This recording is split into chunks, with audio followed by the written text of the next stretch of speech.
Hello everybody. So today I'm going to talk this TLDK overview.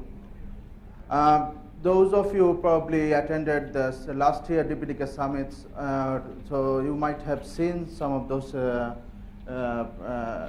talk about this TLDK overview before, like in San Jose or in last year, or in DPDK user space in Dublin. So it has been presented already, and some of those preliminary updates. And this year in FOSDEM, it has been also like presented. So like my colleagues like Ray Kinsella, Konstantin, Keith, actually they have been working with these, and others also have been working on. So for TLDK, what is it stands for Transport Layer Development Kits. So those we have been involved in this DPDK community. So we have heard that last couple of years, everybody, like every now and then, the talk comes, okay, we have this L2 forwarding and L3 forwarding, all those fast packet acceleration. So what about the L4? Are we doing anything or not? So that's where it initiates this effort and at the time. So right now, this TLDK is under Linux Foundation project, and it's under this umbrella of FIDO. Just before this presentation, you have seen the FDIO project. And so the TLDK consists of mainly like we want to develop very high performant layer 4 libraries, the protocol processing libraries. So which is basically right now it includes the UDP and the TCP.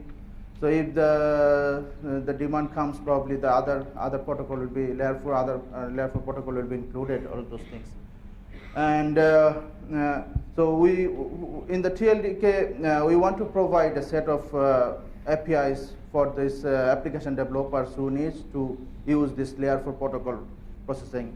And it also provides APIs for this client-side development and the server-side development, which is for this like a terminal support, or even for this in middle box where this need to be forwarded or something.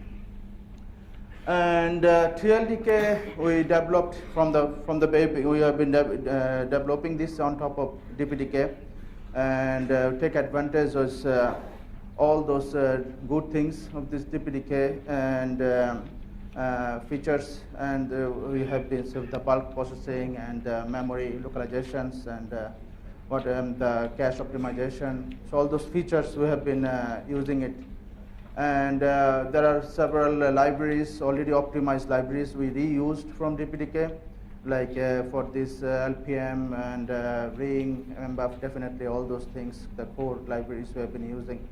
We also have some new libraries we have, which is the more optimized, which is we thought that it might improve the performance and all those things, which is not part of the DPDK, which right now is part of this TLDK project, or it could be included in there.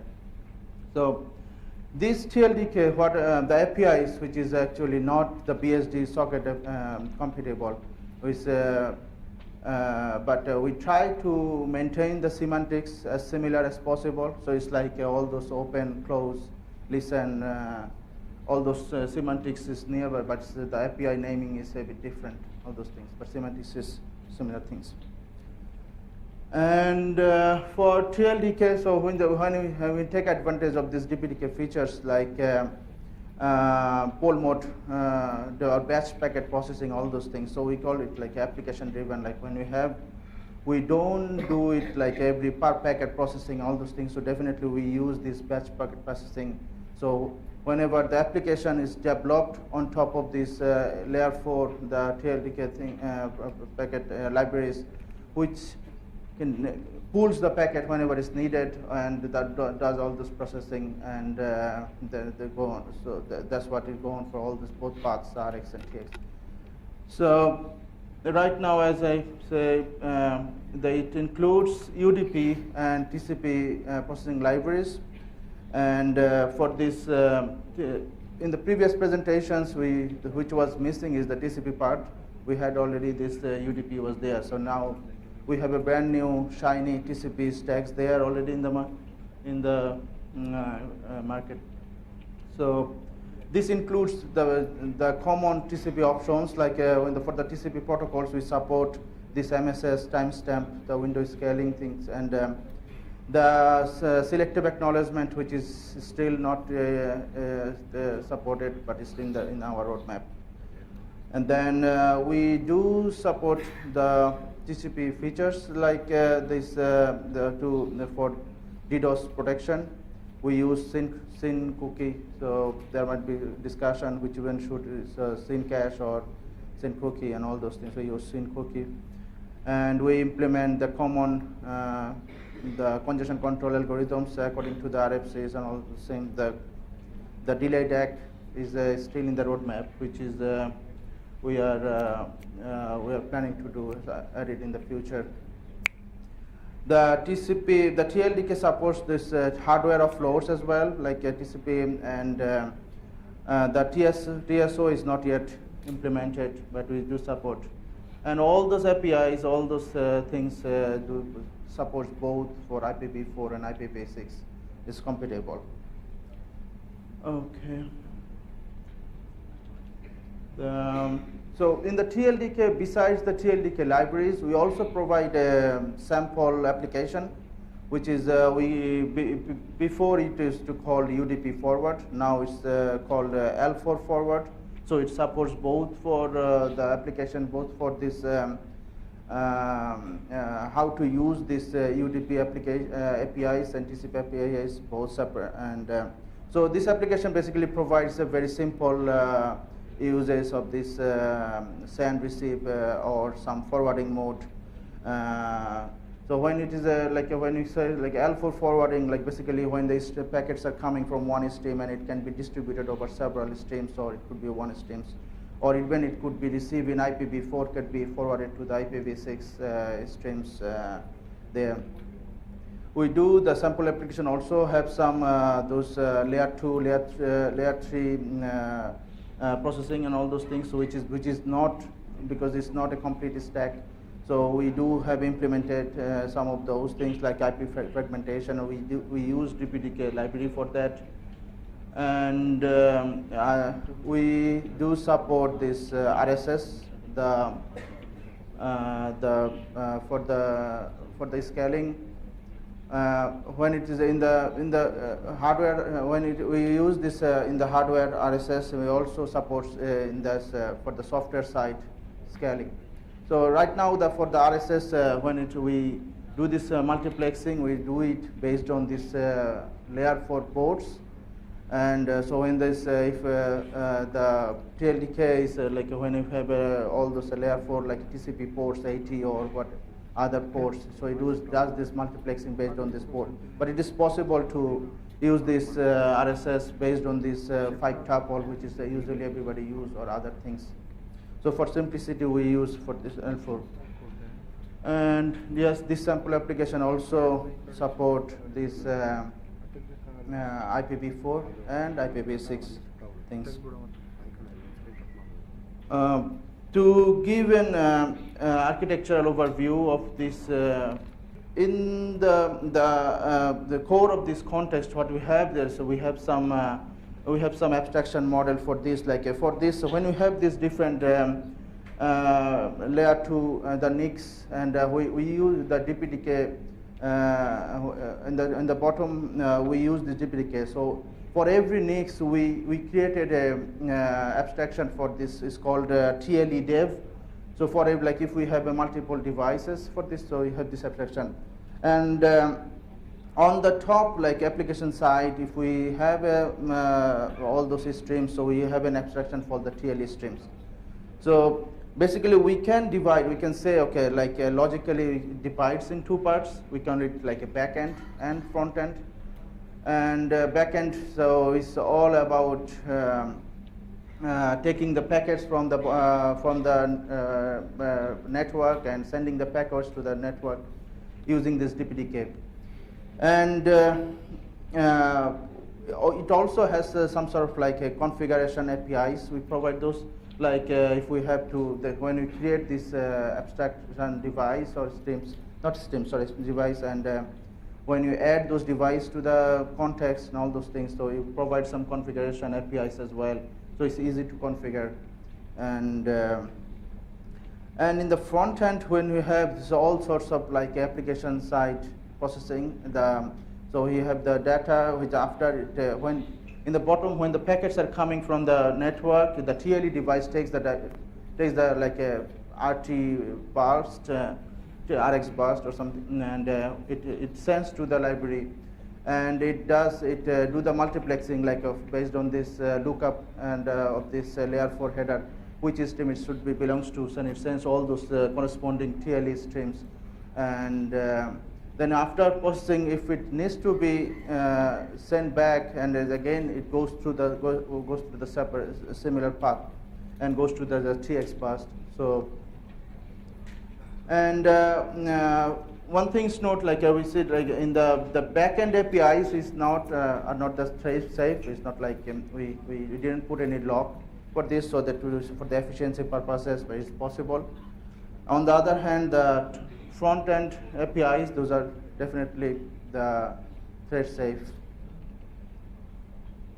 So give a more API overview here, like these are the when you say this kind of like TLE context create, like we can create a context and all those, and add device, and so, when we use this DPDK RX burst, so similar to that, we also have RX bulk. So it's like we can do the batch processing all those packets and do this multiplexing, and also for the TX burst, we have a corresponding TX burst packet as well. In the front end, we have this the listen, that's for the TCP and the accept, and whenever some stream needs to be accepted, and when the stream is open. So it's semantically similar to the BSD socket, but you can see these APIs are different. And here, front end here, I wrote all those TCP. So we have a for the stream open, we also have a TLE UDP stream open, like a TLE UDP stream close, and this kind of thing. And like a TCP process, we have a TLE TCP, which is actually handles all the packet retransmission or any other kind of recurring processes there. Besides these APIs, we also have some other supporting APIs or libraries, which is we have this TLE event, which is in the TLDK, which right now we support both two kinds of in this when you say that two kind of notification, which is like it could be event based or is the callback based. So when the packet comes, you can attach a callback for this, and it could be so it does whatever is needs to be done. Or instead of do it for every callback for every call, so we have a bunch of packet comes, then we trigger the event for that stream, and the next day it does all those processing whenever the time comes for this system.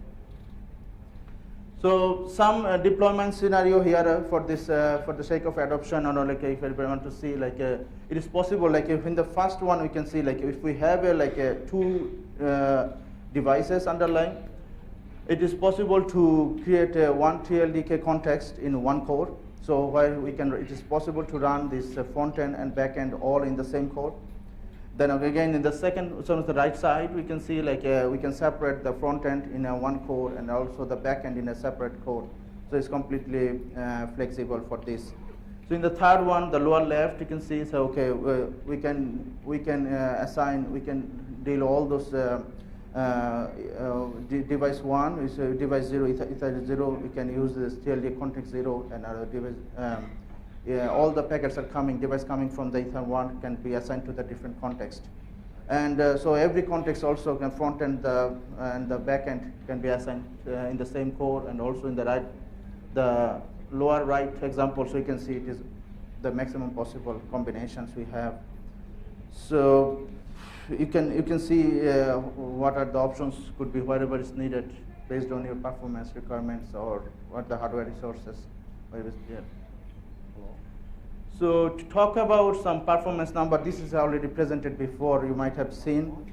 And so this is the UDP performance here. So basically we have seen when the regular like a Broadwell machine here with this Xeon processor with the 2.3, we can see like when we have this one multiple core, we can see like a 7.4 million packets and all those things. And when we enable this RSS, and we have seen like up to 5 core, it is already. So we use a 4-bill card for this, so 40 gigs. So when we use up to 5 core, like which is the 5 queues, and it reaches almost the maximum capacity. And this is so it is possible to support more if we have a higher capacity NICs and all those things. But this is in our experiment we have seen this, and this traffic was generated using IXCR devices. And for those in the application, which is a simple echo mode, which is kind of similar to receive from and send to. So we have all the traffic comes and it sends back. And yeah, this is the performance numbers. And for the TCP performance numbers, which is we are still working on it. So this is the preliminary performance numbers we have. So for the hardware, for the EXCR devices, we have seen so far when we use this TCP. So the first thing comes like how many connections per second per core. So all the numbers you can see are the per core. So we can see that with the Broadwell CPU, and we can see connection, and there is also required response. That like once we create a connection, then send a request with like a typical HTTP server scenarios. When you create a connection, send a request, get the response back, and close the connection. So we can see right now this XCR we have a 410K, but actually this is we expect it to be definitely much higher for this. Right now this XCR we support the machine we have, the XCR server we have used, which is only 2 ports. So if we are working on it to have a more ports so that we can have a. Why I am saying this, that we definitely expect to be much higher, because we also tested with a software traffic generator, which is we use one software traffic generator is called Warp 17, which is also based on DPDK. So in one machine we use this software traffic generator and send this TCP packets, and it creates the TCP connection, sends the packet, and the receives. So you can see like only the connection. So you already see the 550 connections, which is the software traffic generator we have seen so far. And when we see for like when we some use cases we have seen, like we have a kind of persistence connection, like when you have, and within a connection we keep sending and receiving request response several times. So you can see like in the software, those are all the performance I'm using the software traffic generator. So you can see like if we have 100 connections, then we send a 100 bytes request and the response back, and you can see up to 910K request response per second per core. And these are the numbers. So when we increase the number of connections, and so the performance numbers goes lower a little bit. And when we have a larger request response size, which is the 1 kilobyte, so we can see like with the 10K connections, which is up to 600K connections, all those. Then these are the performance number everybody wanted to see since the last the TLDK we were talking about. So I hope this is fascinating enough to jump into some use cases, or anybody who wants to work on this TLDK library. So there are some possible scenarios. These are, we just put it here. So one would be like in the typical wireless network, mobile network, where you can see like due to the mobility, when the mobile clients or mobile users are, they might see this latency changes over time very frequently, and due to that there might be from the remote side for the packets, which might the TCP client might see that okay, the the package that has been time out or something, so unnecessary retransmission occurs, or sometimes the connection could be dropped due to the bad coverage in the network. So for this, one of the application is the transparent proxy, like a network operator can have a for transparent proxy all the over the top services, or for the HTTP or whatever is required, and so it can maintain the sessions over there, and also it can act on behalf of the sender. So the proxy can maintain all those the states where. So it helps to reduce the latency in the the round trip time, and if we can save the unnecessary retransmissions or some the packets, so it can help to reduce the buffer bloat and all those things. Another example you can see, this is the river proxy or a load balancer.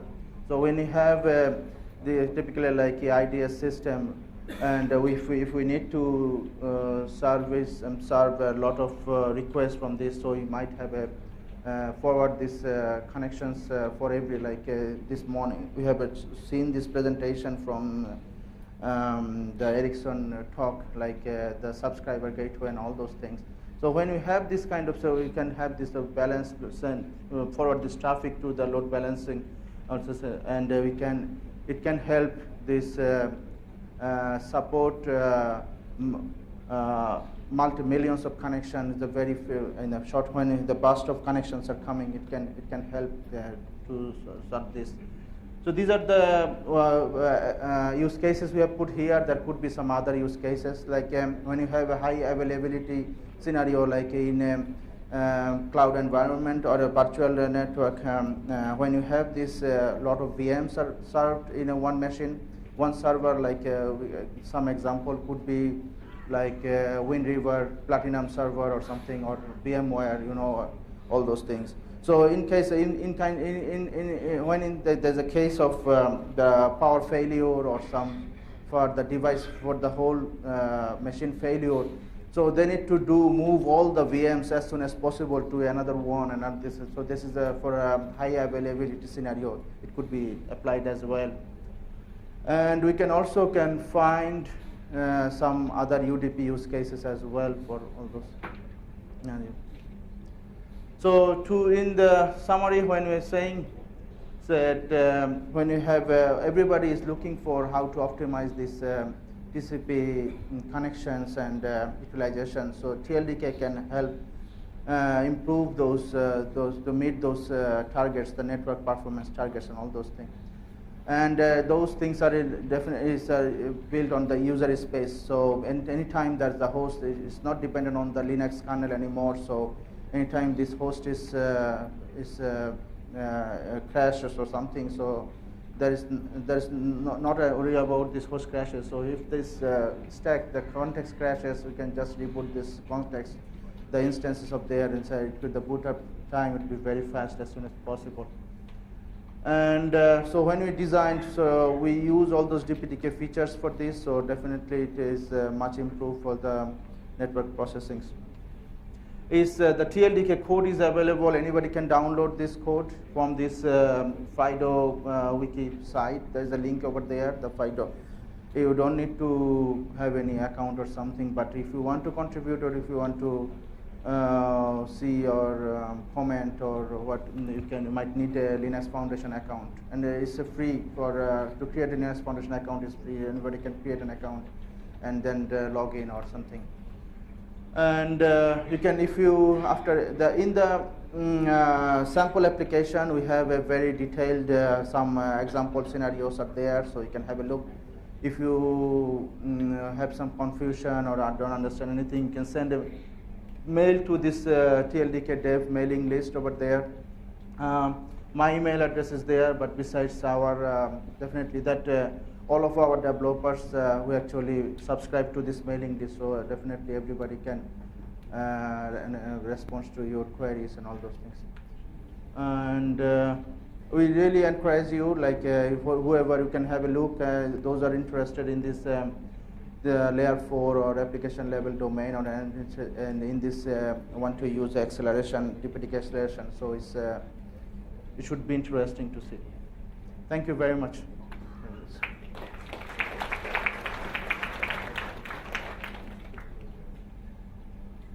you have any question?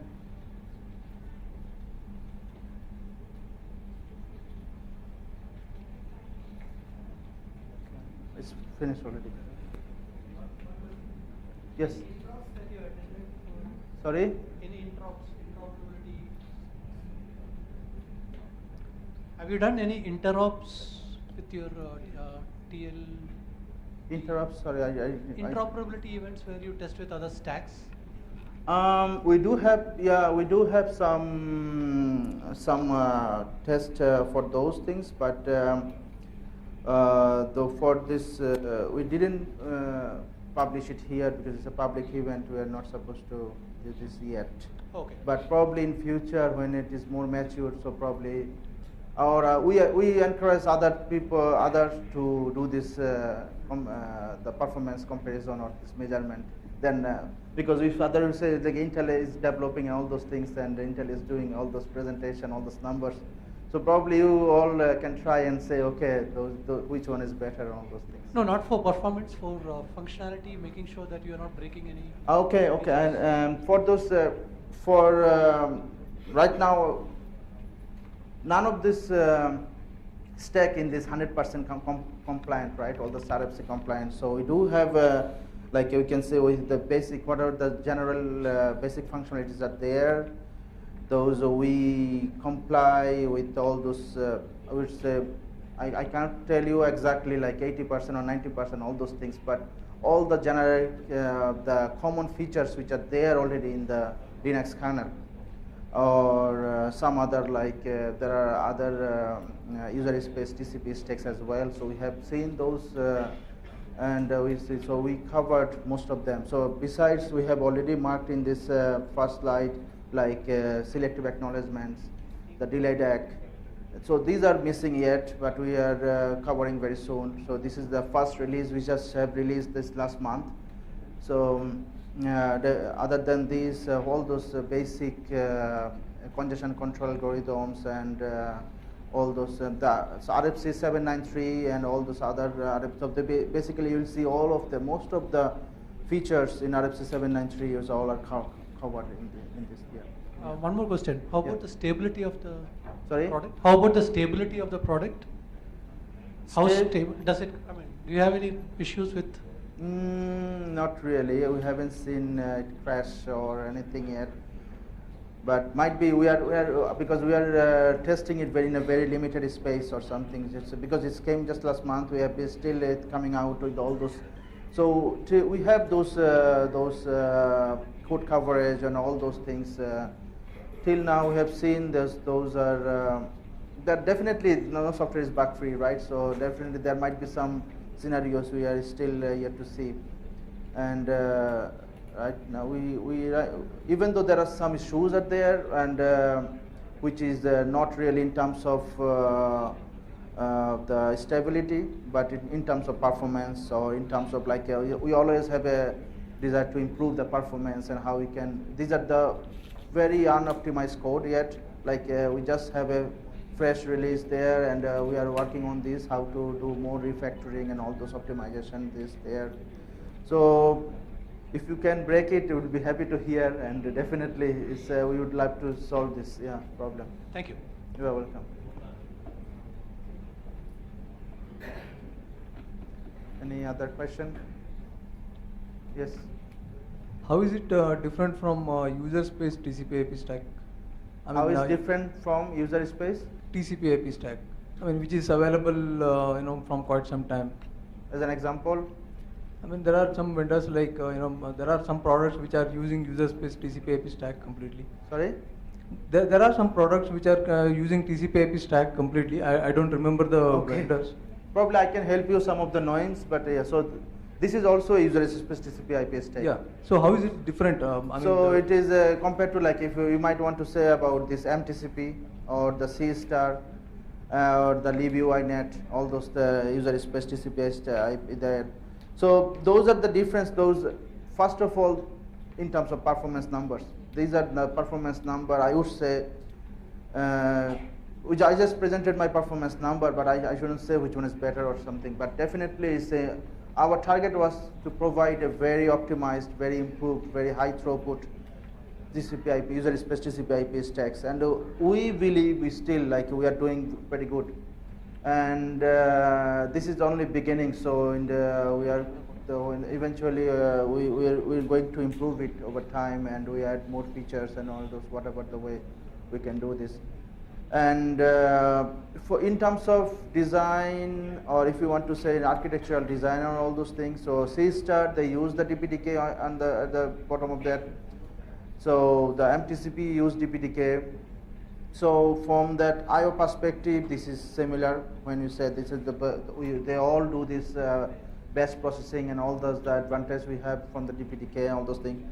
But from the TCP, the state machine design point of view, definitely it is different, much different, I would say. This completely. So we have seen all those C star code and other MTCP, and our design is much different compared to that one. Yeah, we try to exploit all those. Time is up, but we can do it. Definitely, we can discuss over time, right? Yeah. Here you can get me there. So these are definitely different than compared to the C star. Thank you very much.